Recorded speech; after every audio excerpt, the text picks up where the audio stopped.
Scott Horton is the director of the Libertarian Institute, editorial director of anti.com, and podcast The Scott Horton Show, which you can find at scotthorton.org. Since 2003, Scott conducted over 6,000 interviews and published a number of books, including the 2021 book Enough Already and the 2017 book Fool's Errand.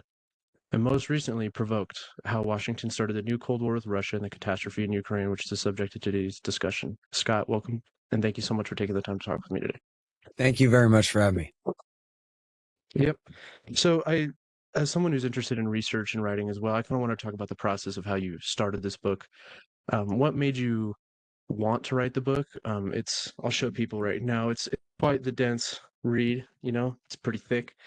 And what was kind of the research process like going into the book? Well, like you said, I've done 6,000 interviews. So I've been at this for a very long time. I've been working with antiwar.com since about 2004, I guess, and reading them regularly since '02. And was just essentially immersed in all that opposition to the Iraq War and from the libertarian right point of view. And I've done all these interviews and I made friends with just the best reporters and the best experts and authors and professors and whoever over the years. People who are the best experts on different things. And so eventually I had a comparative advantage from my own, what I was trying to essentially build in my own mind, my own understanding is sort of a through line story from Jimmy Carter all the way through on American Middle East policy. And then the same thing for problems with Russia, which was sort of going on more or less in the background of the terror war. Everyone's eyes, including my own, were focused mostly on the Middle East during the Bush and Obama years. But all the while, well, in the Clinton years too, to a great degree, but all the while was the brewing Cold War, new Cold War with Russia and the confrontation coming over who's going to be dominant over the long term in Ukraine. And so that was something that we covered heavily at antiwar.com all along, and that I interviewed a lot of really good critics about all along. And so once the war came out, in fact, 2 years before the war came out, I gave a speech to a Libertarian Party group in King County, Washington, called The New Cold War with Russia is All America's Fault. And it was about an hour-long speech. And then 2 years later, I essentially added, another 50% to it and gave that speech again, explaining, what had happened with the war. And then that became the seed of that book. And so I always had in my mind, here are all the things I already know that George Bush Sr. did wrong. And here's all the things I know that Bill Clinton did wrong, and W. Bush and Obama and Trump's government over his dead body in his first term, basically. And then, of course, Joe Biden and his absolutely reckless and irresponsible policies in 2021. And the thing is, I'll go ahead and bring up now, because what the hell, nobody listening to this knows me as far as I know. It's the same thing over Vietnam or over any of the terror wars or any of these things. Oh, what are you on the side of the other guy in the thing? Because it is us against them, right? We're all part of this society. We have this nation state. It's our security force, and its job is killing people who threaten us. So just in the most, frankly, idiotic sense, I'm arguing like the other guy's side of the story or something like that, right? That's not what it is, though. Right. I'm a Texan, and I'm just explaining that Bill Clinton is one of the worst people who ever lived, and I hate his guts, and everything in the world is his fault, and we should all hate him and blame him for all the stupid, horrible things he did. And the same thing goes for W. Bush and Obama and the rest of these goons. And we've essentially had, as I like to put it, imagine if Joe Biden had not been forced to drop out for plagiarism and serial lying in 1987. And Joe Biden had won the presidency in 88 and was inaugurated in 89, just in time for the fall of the Soviet Union. And then imagine that Joe Biden had just stayed the president this whole time. That's basically what we've had, is what Joe Biden and John McCain and the Bushes and the Clintons think is smart to do. Does that sound right to you, even on the face of it, that they would be making the right decisions? No, of course not. They're all of them narrow-minded, short-sighted, dare I say, idiots. Even the smart ones like Bill Clinton and Barack Obama, who might like to read books or whatever, essentially can't see past the end of their nose when it comes to what is the long-term interests of the United States of America and what are they doing to pursue it instead of pursuing their own ends, mostly maintaining their own power and influence. I think that's a great way to start it. Thank you for kicking that off. I kind of want to go methodically in your book because it's one of the most detailed books I've ever read. I think that's credit to your research. Thank you. You're a very gifted writer as well, very, very talented writer. I think you communicate this in a way that makes it interesting, but also very informative. I think people who actually may listen to this or go to Iowa State might definitely be familiar with their work. Um, the section that I found interesting, you mentioned Clinton, and during the Clinton years, the shock therapy in Russia. Could you explain to our audience a little bit why that was so destructive? Because I had no idea how much that not only really just destabilized Russian society, but also turned Russian attitudes against the West and kind Yeah. of set us up on this collision course. Sure, it's a huge story, and unfortunately, even the people who know about it get it all wrong, which is sad, but typical, I guess. But you got to look at it like this. And for people who don't know, when we talk about communism in the Soviet Union, that's not any kind of hyperbole about socialism, high taxes, and a welfare state or something. We are talking about literal ass, all the way Marxist economics where the government owned everything. Every company was owned by the national government. Everybody worked for them. Everybody's a cop or a slave, basically, in a totalitarian state. It was a horror show. And regardless of if somebody said, oh, that's what right wingers say. Yeah, well, right wingers are right about some things, including the horrors of communism. It really was like that. And that's why it was destined to fall apart eventually. And we're lucky as soon as it did, quite frankly, although whatever, could have been sooner or later. But once it was gone and they decided, okay, well, we're moving our economic system, right? We got to have markets and property rights and capitalism somehow. The question is a huge one. How do you transform the system from one to the other in this revolution? And it was never going to be easy. Like, say you were in charge and you had 100 magic wishes. It still would have been really difficult to get the thing to work, to get people to understand even how it's supposed to work, and to deal with the problems of the fact that a lot of the people in the new Russian government that was dominant in Moscow, they were the ones really who had overthrown the Soviet Union, but they had not been overthrown. They were still, in many cases, a lot of the old guard, a lot of KGB people and former communists.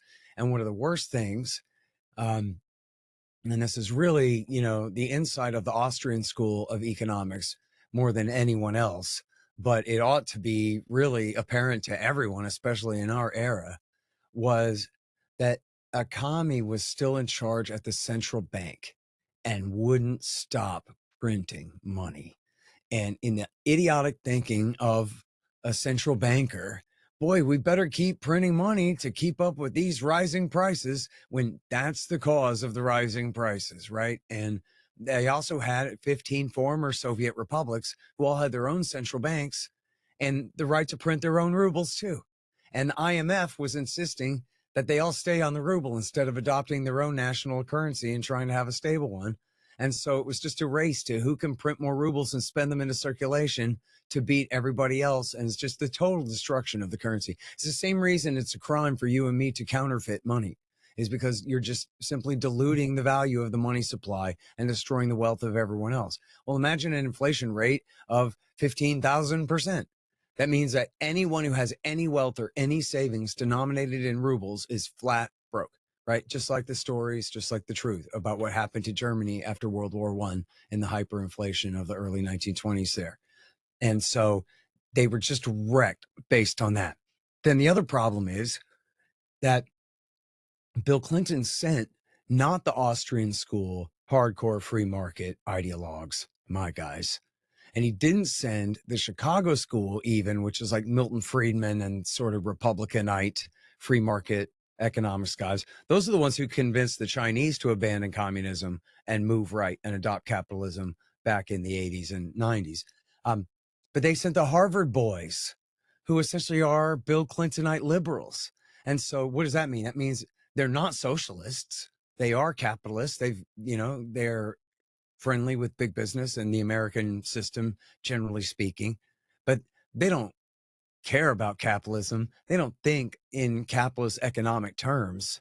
They're the furthest thing from like the Austrian school guys who could lay down exactly how you need to do this right. And that, I'll just to summarize very quickly, stop printing money. You need hard money, gold money, preferably. And then above all, the rule of law must protect property rights and contracts. Unless you have a stable, reliable system where you know the court will uphold your contract, then what's a contract worth? Any deal can be broken, and you can't build an economy like that. And it's the same thing for property rights and your ability to purchase property at a price, improve it, sell it at another without having gangsters take it all away. And the thing is, it was so chaotic anyway. It was going to be anyway. But think about how the mafia in America controls what? Gambling and prostitution and drugs, the black markets, right? They can't gangsterize all the Citgo gas stations because there's a big enough company in the open market that can provide its own security and protect from things like that, right? Well, in this system, everything is run by gangsters. So car dealerships are all run by gangsters, meaning you can't open a car dealership or they'll kill you, right? Same for the airlines, the car manufacturers, the bus line, anything, whatever you got, construction, anything is all mobbed up from top to bottom. No rule of law whatsoever. And the president, Boris Yeltsin, completely drunk and with a quote unquote family, just like you're talking about the mob in New York, a quote unquote family of mobsters running his government. And with the Americans under USAID and well, especially in cooperation with the Harvard Institute for International Development, they came up with all these schemes, like these voucher schemes and loans for share schemes that ended up essentially completely gangsterizing the economy and turning it over to 7 throat-slitting Tony Soprano types. And the standard of living, imagine a communist economy transforming to capitalism, and the standard of living falls so bad that the life expectancy falls to the 50s. People are dying in their 50s. There were, nobody knows exactly, but millions of excess deaths, as they call them. If you took the previous rate of death and then compared it to, how much it increased, millions of people died of alcoholism, disease, malnutrition, suicide, and crime, and everything, where their society just went completely to hell. Now, that's not all Bill Clinton's fault, but a lot of it is because the USAID guys were completely involved in doing all this, the Harvard boys, and took all the credit for it at the time. Yep, it's us, all right, they proclaimed, right? So, and in fact, the guys at the American Embassy were very critical of what was going on, and they reported back all about it. So I have a lot of information about all that in there.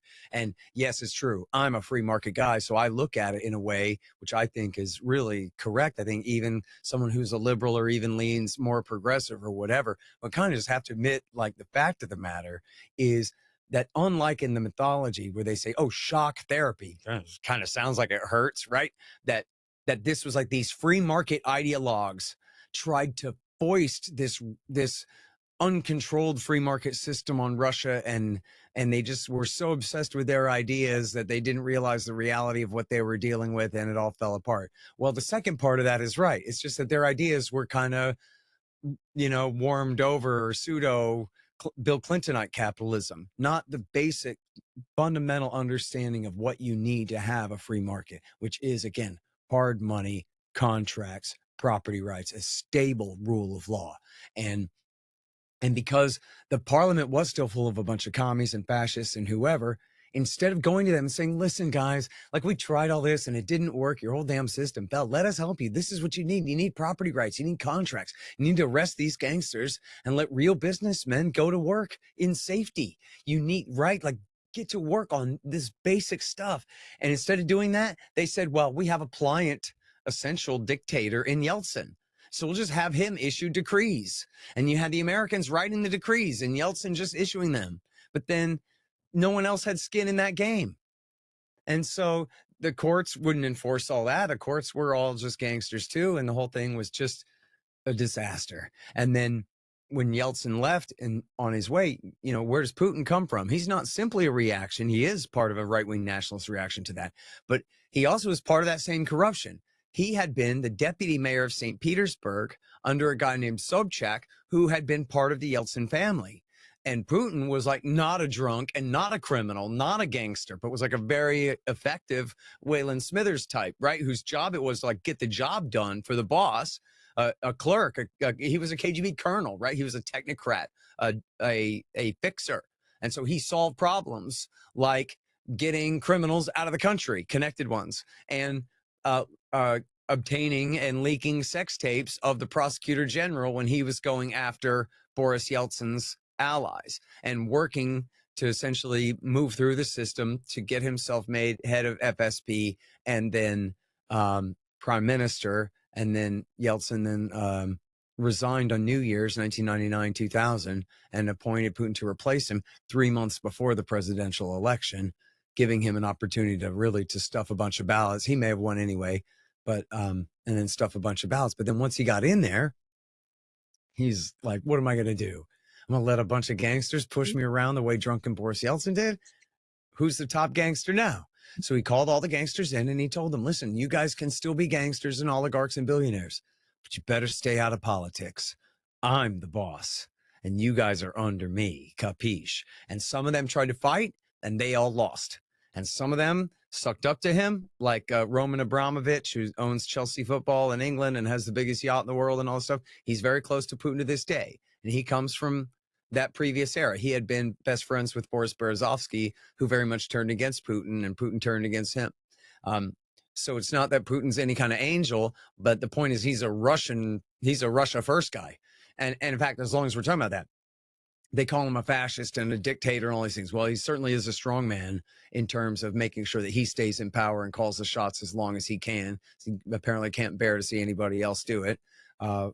That is what it is. But on the political spectrum of just how right-wing he is, he really is a center-right Republican, right? He is not an ethno-fascist. And in fact, he locks actual fascists in prison.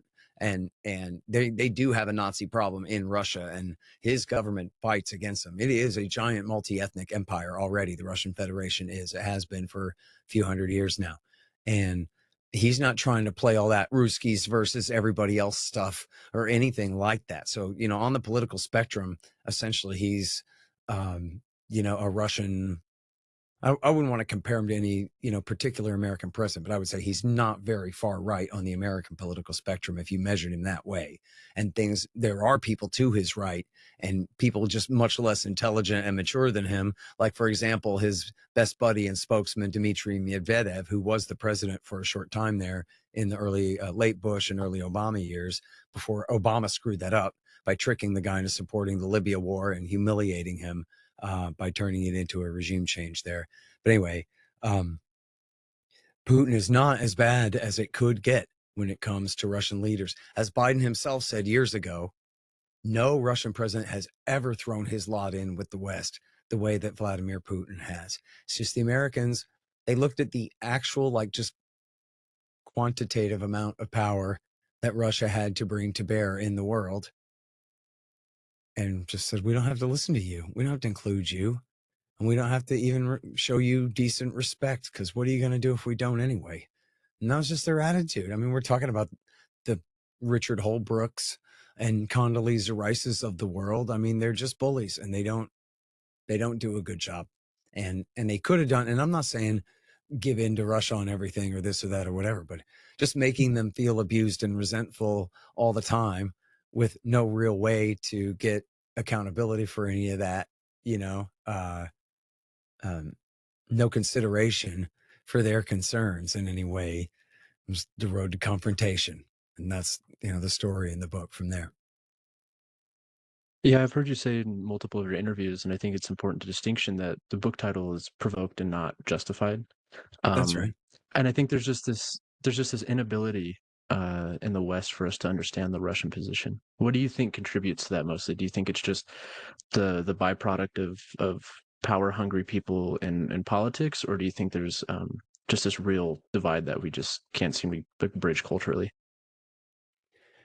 Well, look, I mean, a big part of it is people don't learn a lot of history, and the TV never explains. I mean, I remember even when I was a little kid, I mean, really in the early 80s, like kindergarten, first grade, second grade, watching Tom Brokaw and Peter Jennings on the nightly news and noticing how they never explain what the hell is going on. They only drop you right in the middle of the story.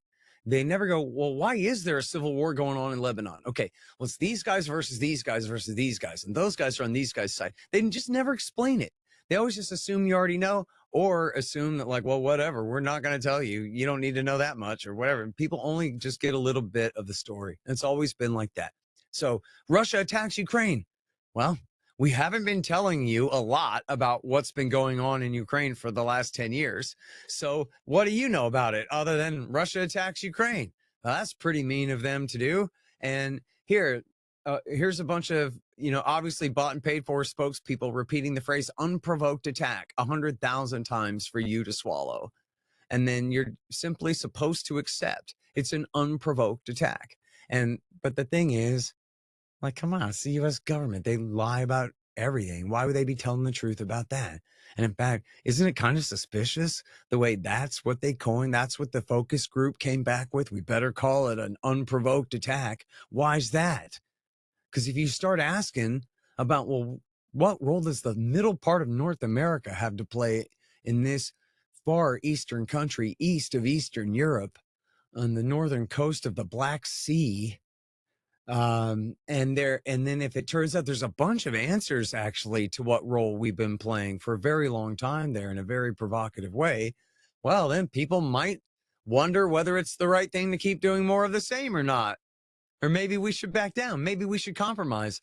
If all this is Barack Obama and Joe Biden's fault in the first place, well, then maybe we can sit down at a table and hash this out instead of blaming the other guy 100% and then putting it 100% on him to back down and turn around, which is, of course, what happened, right? Based on the lie that Russia did this for no reason and has no interest in doing this other than simple land greed or whatever it was. They said, well, our policy is we're going to force them all the way back out again, and we're going to regain every last inch of Ukrainian soil, including Crimea, they would promise over and over again, which was completely insane.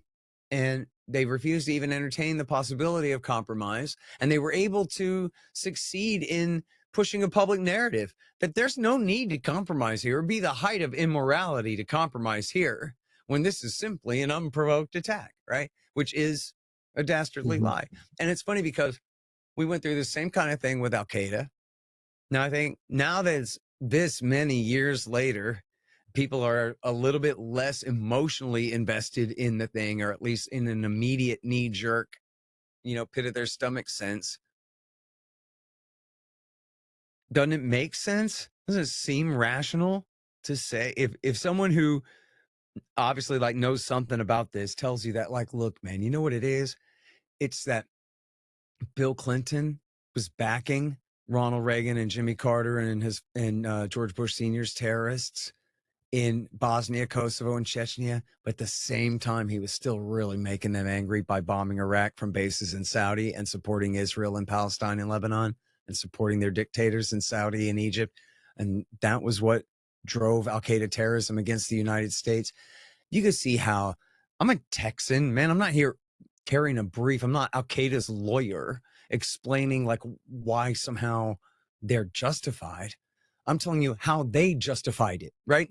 Same word, different use of the term in the same dictionary entry there, how they justified their war against the United States. And more importantly, how they recruited people.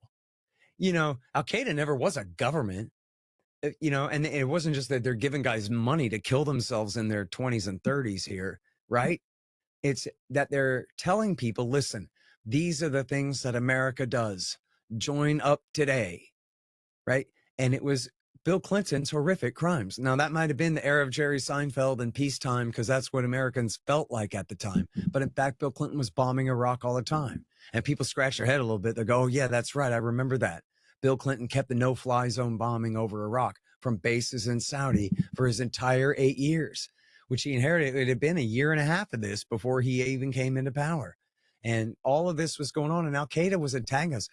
The images on September 11th show the planes come out of the clear blue sky, which is already a very powerful idiom, right? It's already like a whole cliche, a way of thinking about a problem that's like a black swan thing. Nuh-uh. these same guys that assassinated a rabbi, Kahane, in New York City in 1990, they blew up killed American troops, or tried, I'm sorry, I may have this wrong. They at least tried to kill Americans at a Radisson hotel in Yemen in 92. They blew up the World Trade Center in 93. They killed Americans training the Saudi National Guard in 95. And they had a plan in 95, which they ultimately was busted. But they had a plan to kill the Pope, to kill Bill Clinton, to time bomb 12 planes over the Pacific, and to hijack 10 planes and crash them into landmarks in the United States.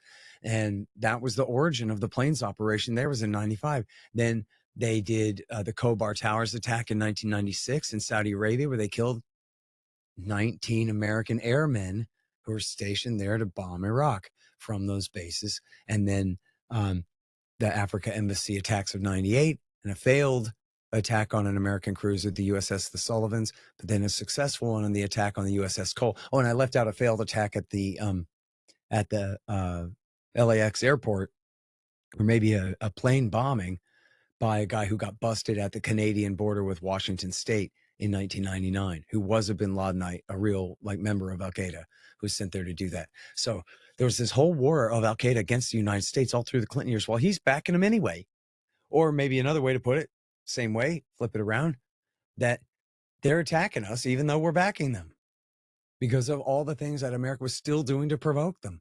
Now, could anyone think that any great American patriot like me could possibly be sympathizing here with Osama bin Laden's point of view? What I'm trying to explain simply is what America did to provoke their own dang mercenary terrorists into turning against us. And, I know a lot of people just think Dick Cheney did it or Ariel Sharon did it or whatever. And I think the problem with that is that if Dick Cheney did it, then I guess we're safe because he's retired. But if it was blowback from Americans supporting these terrorists around the world, but also still pissing them off and doing things that make them wish the Americans would finally go home one way or the other, either get tired of terrorist attacks here or go so big over there that we lose and go bankrupt and finally come home the real hard way, the way we helped them do to the Soviet Union in the Afghan war. And that's what they've been trying to do all along. They have their motive and they have their strategy, and our government keeps fueling the fire. And our government, in most cases, backs the bin Ladenite terrorists as though September 11th had never happened, just like they favor them in Syria right now. And did take their side in Libya and in Syria in the Obama years as well. So, to say that Vladimir Putin and Osama bin Laden were provoked into their behavior doesn't mean that they're innocent. I love this when people go, oh, you're denying the agency of the other people. Yeah, well, not really. I mean, we're all over 18 years old here and responsible for our behaviors. Well, I mean, what we're really saying, right, is that the U.S. State Department, that's supposed to be able to modify the behavior of every actor in the world, they just seem to really not be good at that, right? Because all these things keep happening to us, despite all of their master plans. It turns out, rather than being these brilliant grand strategists, it's more just like Pinky and the Brain. And every day they try to take over the world, and every day it blows up in all of our faces. Yeah, that's a really good synopsis. I think in your book you mentioned the detail that the Clinton administration supported you talk about the supporting the terrorists in Chechnya and in Bosnia and in Kosovo as well. And that actually some of those fighters, I can't remember exactly how many, actually participated in the September 11th attacks. That's 10? right. 10 of the 19. Yeah. Yep. That's incredible. It is. And you know what? I got a worse one for you too. Do we have time? What time is it? Oh, let me just say this one real quick. If people might be familiar with the story of Zacharias Moussaoui from Minneapolis, Minnesota, not from there, but the story was from there. He wanted to learn how to fly a jumbo jet, but he wasn't interested in how to take off or land. Y'all remember that one? And the guy's a real loudmouth too, a real character on TV and whatever. So he got a lot of attention at the time. Well, the thing is that the FBI office in Minneapolis, they started doing their job. And one of them even speculated, man, I think this guy might want to crash into the World Trade Center. And, he didn't have any special knowledge other than they had hit the World Trade Center before. And this guy seemed to want to fly from Heathrow to JFK but didn't care how he got to the ground. And so what the hell, right? So, but then FBI headquarters would not even let them ask the FISA court for a FISA warrant, which is just a rubber stamp. This is not a probable cause warrant to get you on a crime. This is, Your Honor, we think this guy's an agent of a foreign power or a foreign terrorist group, and we're curious about him and would like to know more. That's it. Full fishing expedition, because you're talking about an agent of a foreign power. That's not a human man. That's an agent of a foreign power, right? Or foreign terrorist group, same difference. So rubber stamp, you got it. Reasonable belief, not probable cause. But FBI headquarters wouldn't let them even ask. And why? Because the evidence tying them to Al-Qaeda came from French intelligence and tied them directly to the bin Ladenites in Chechnya. And the official position of the FBI and the US government was, we like Al-Qaeda in Chechnya. They're not terrorists. They're nationalist freedom fighters, even though that is not true. And as I show in the book so thoroughly, Basiev and Khattab, the two major leaders there, were best buddies with bin Laden, had met with him numerous times, had gone to Afghanistan to train with him, shared his exact ideology, strategy, tactics, and shared men, back and forth, on and on. Remember the old stories, you might be too young, the stories of in the original war in Afghanistan, where there were Chechen bin Ladenites who had been detailed to fight with the Taliban against the Northern Alliance. Where'd they come from? Those were Basiev's men. So, but because America hated the Russians, not the Soviet Union now, we're talking about the end of the 90s, because America hated the Russians more than they hated the guys who had already blown up the World Trade Center before, who had already done the Khobar Towers and the embassy and the coal. They were willing to essentially look away and say, no, these guys aren't a problem. Even when they're in the United States of America, even when they're talking about flying a jumbo jet, but they don't care how to get it safely landed. They still said no. And it wasn't even until, not just after September 11th, because right after the attacks started happening, Minneapolis called Washington and said, please, now can we? And they still said no. And it wasn't until the director of Central Intelligence, George Tenet, who's the boss of the CIA, and at that time, same role as the DNI now, said, I wonder if this has anything to do with that guy in Minneapolis. And then they finally went to the court and they looked and they found papers in his pockets and at his apartment that trace him directly to the hijackers in Florida. And I have that from the highest authority, Colleen Rowley, who was the lawyer for the FBI, Time Magazine, Person of the Year in 2002. And she heard me go off about this. I wrote about it. I've interviewed her numerous times. I wrote about it in my book. And she heard me explain this on a show. And she said, one little correction, it wasn't his computer. It was receipts and paperwork at his house that led to bin al-Shib and this and that. So on the highest authority, that's true. That the U.S. government, even though Bill Clinton was gone, in the permanent regime essentially looked favorable on bin Ladenite, head shopping, suicide bomber, maniac lunatics, as long as they're killing Russians, as long as they're killing Serbs, and just like today, as long as they're killing Shiites. Where do you think the hate for Russia comes from, especially after the Soviet Union fell? That's kind of what I haven't really understood. I don't know either. Where does that derive from? I do understand the disdain. I understand, not that I sympathize with this either, but I understand, quite literally, I understand why Madeleine Albright looks at Vladimir Putin like he's just white trash, right? He's some scum. Absolutely. He's a thug. He's a tough guy. We're gentlemen and gentlewomen over here, and he's like got upper body strength and look, Eastern European politics are tough guy politics, right? This is not Western democracy. It is a tough guy state. It is a gangster state, and he is a tough son of a bitch. But so then their attitude towards him is to just look down their noses at him in a way where it's not so much hatred or even like seething contempt, but just like, no, you're not invited to our garden party kind of thing. You know what I mean? Yes, we're going to expand NATO. And if you don't like it, that's just tough. Oh, ultimately, at the end of the day, what's he going to do about it? And you got to understand, and you're a boy, so you know exactly how this is in the neighborhood, right? Is you have a tough guy who's a bully and pushes everybody around. And you have the tough guy who says, actually, I'm going to be like the anti-bully. And I'm going to be like the hero all-star who sticks up for the little guy against the bully. Well, the Americans always believe that they are the second there. They can never understand how anyone would see them as the one who's pushing people around. And of course, after all, a bully can bully another bully too. And so, you know what I mean? If Putin is not an angel, then we're doing the right thing by constantly intimidating him and getting closer to him and letting him know that, boy, you better not ever try anything, because our posse's just getting bigger and bigger and bigger.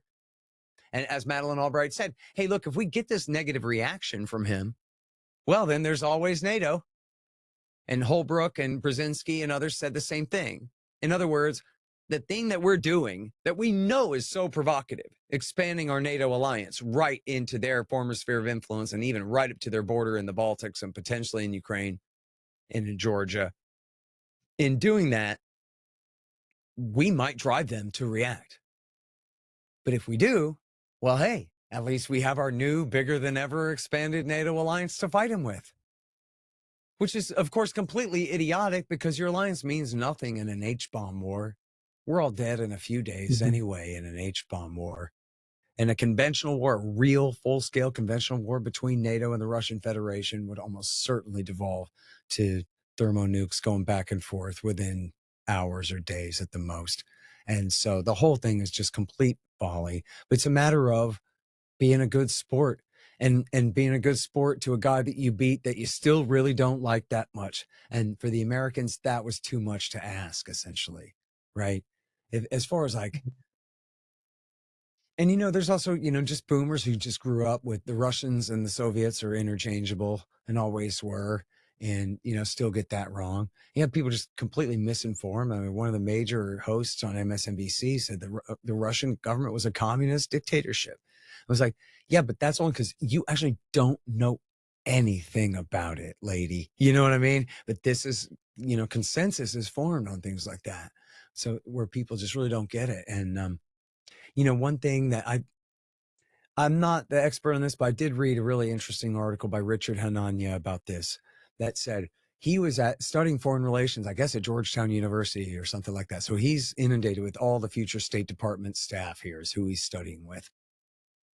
And it was right when Putin passed the gay propaganda law, which essentially, they have no First Amendment there. And it was outlawing any, homosexual literature or whatever that the government deemed was targeted toward children or minors, whatever. Sounds fair enough on the face of it anyway. But people freaked out here. This is at the height of woke here.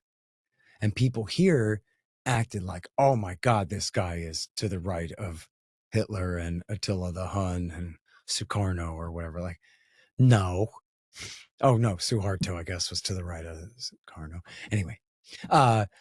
And so that wasn't really right, but he became a great kind of culture war hate figure. And that really grew all through Trump and over the fake Russiagate hoax, none of which was true. I have 75 pages explaining what really happened there with Russiagate in the book. But that, really just accentuated that, not just as Trump, this vulgar, supposedly far right, although much more center right really than that, but he can be very vulgar and ostentatious and a bully and things like this. So he kind of fit into this same mold. And of course was not just that, but a Russian spy all along, a traitor Manchurian candidate sent to overthrow our world and usurp Hillary's rightful throne and all these things. And then when he was gone and Biden was in, Putin was still there. So they were able to kind of transfer all their anti-Trump angst onto Putin, where now he's not just Putin, but now he's Putin plus Trump. And in the partisan culture war, he's a Republican, and right. And so it's like America versus Russia, with America, the Democrats, and Russia, the Republicans. And so they got to sort of reenact their whole kind of partisan understanding of American politics in, and kind of overlay that onto America's relationship with Russia in a real way. And as everyone admits now, which was obvious enough at the time, Biden wasn't really there to be in charge. Now, I'm of the opinion that he always wanted to be president since he was a young guy. Of course, he sat at that desk every day, called as many shots as he could, and I'm sure was very jealous of his power in the actual use of that word as it's meant to be used. And I'm sure called every shot that he could. And yet, could he think deeply about anything for any extended period of time? Could he remember back on what he really knew when he's calling the president of France Mitterrand, who died in, I think, 96? Um, he was lost, and he was essentially the captive of his Secretary of State, Tony Blinken, who's, of course, not even there most days. He's at Foggy Bottom out there, the office down the street at the closest most of the time. And then, his White House staff, and then including especially his national security advisor, Jake Sullivan, who had been Hillary Clinton's guy. And like, we don't even really know, but we like kind of think that mostly, I guess, hopefully in a weird, ironic way, Sullivan was kind of at the head of the table, or like maybe where he and Blinken agreed, because we know it wasn't the Secretary of Defense, Lloyd Austin. He was weak. He was not a shot caller when it came to like big policy questions like that. He was the officer. He had been a general, right? His job is saying yes, sir. So he didn't have that much to offer. We don't even really know who was calling the shots on foreign policy, but certainly if it's just like whatever Blinken and Sullivan could agree to, there was not any kind of real like depth of like no one was trying to reach for some wisdom. No one was thinking in any kind of long-term way, backward or forward. Geez, how did we get here? What could we really do? What do we want the world to look like in 50 years? Washington's relationship with Moscow. It's pretty important. Maybe it's the most important thing out of everything.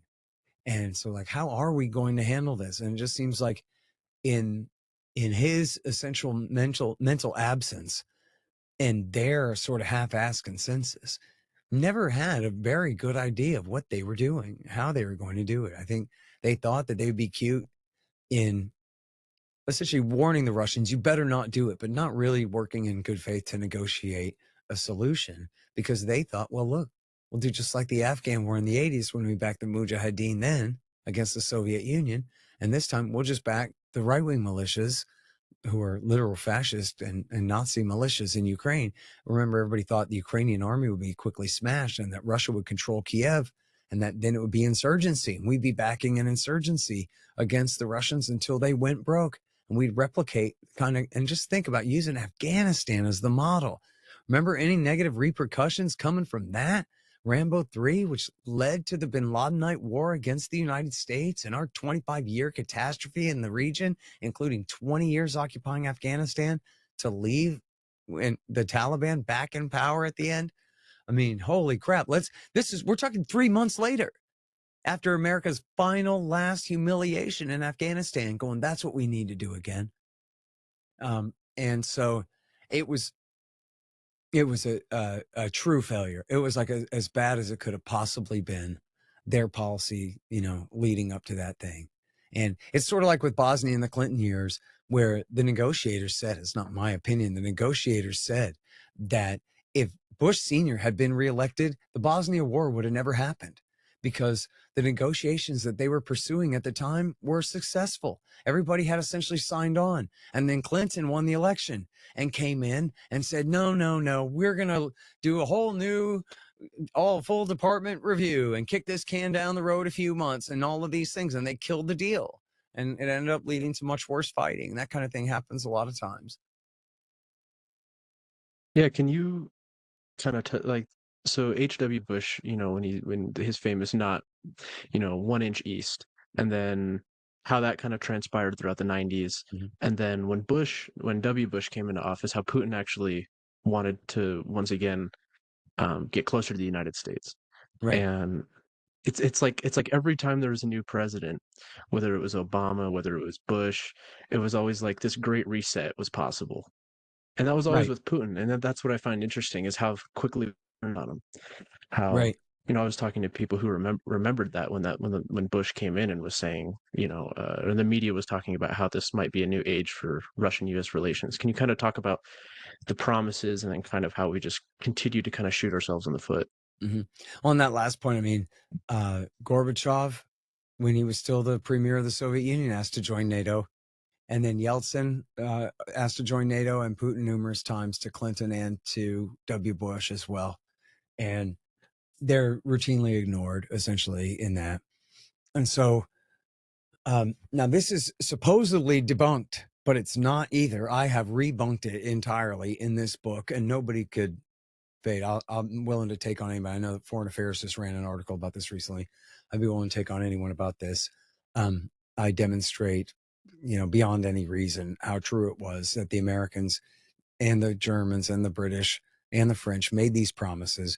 Not just made these promises, made them as agreements, and that further agreements were based on these promises, and particularly the Soviet decision to withdraw their forces from East Germany and allow German reunification and under the NATO alliance was all based on these assurances, beginning with Bush Sr. himself giving a blanket assurance that we will not take advantage if you will let Eastern Europe go from the Warsaw Pact, where the Eastern European states that weren't Soviet republics were still essentially enslaved under Kremlin-directed communism and were occupied by Soviet troops and forced into their military alliance.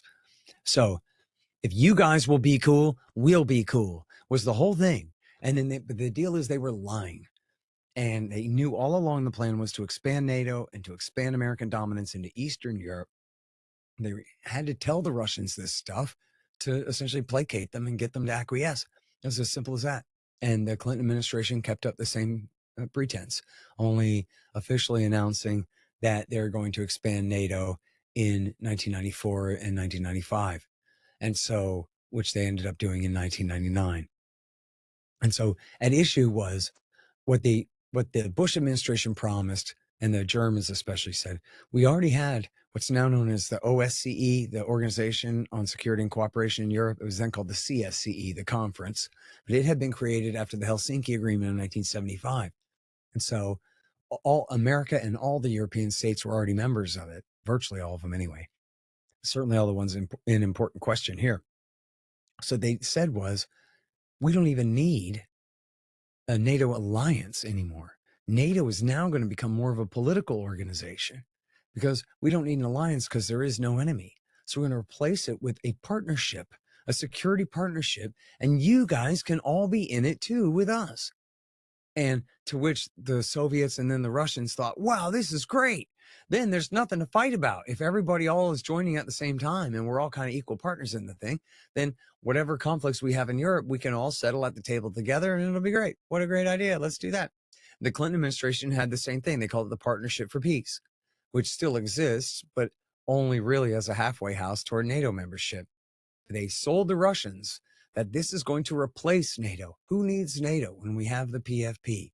And they bought it too, and they acquiesced to further expansion and gave assurances to Poland and other countries that, sure, what the hell, go ahead and join NATO at this point, because what difference does it make anyway?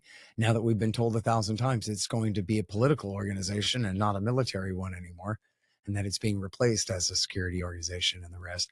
So there's a lot of obfuscation there, but it's clearly all in violation of the promises. And, they like to quote Gorbachev saying there was no deal, and that's all a bunch of BS.